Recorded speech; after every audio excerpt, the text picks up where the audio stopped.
All right, ladies and gentlemen, I'm going to give you 3 more truths about establishing and maintaining boundaries in your relationships. I've got a special note specifically about boundaries and polarity, masculine and feminine energy, and how they differ. The first thing that I'll say about boundaries is that you do not owe anyone anything.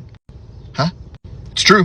Relationally speaking, you owe no one anything. You are under no obligation to maintain or to do or to be anything for anyone else unless it meets your desires, your values, your opinions. So number 1 is you are under no obligation to anyone. You know that there are 2 relational components that often erode boundaries that you may not think. Would you like to know those 2?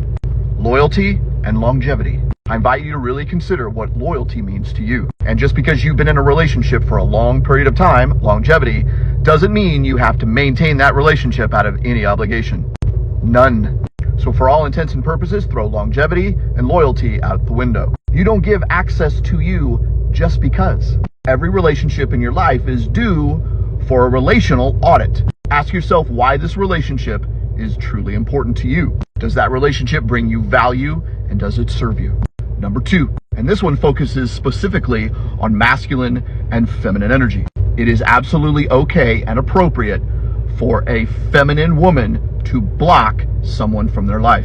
I'm speaking specifically in the social media area. So why is this different than the masculine? Let me explain. Remember, the feminine is receiving, the masculine is giving. And so for the healthy feminine to remain healthy, she must be vulnerable and open to reception. And if there is a relationship that is no longer serving her and it is violating her boundaries, it's absolutely appropriate for her to block.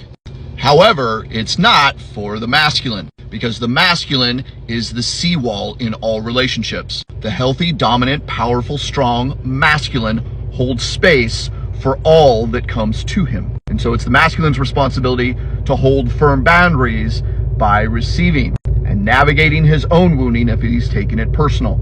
So the masculine does not block.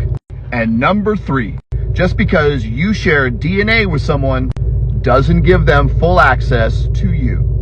I'm talking about family here, friends. Just because they're your mother, just because they're your father, just because they're your cousin, just because they're your grandmother, doesn't give them VIP access inside your velvet rope. Picking up what I'm putting down? You and only you get to decide who comes into your inner circle. And it's only if they honor and respect your boundaries. If you're interested in knowing more about boundaries, drop a comment below and keep following for more.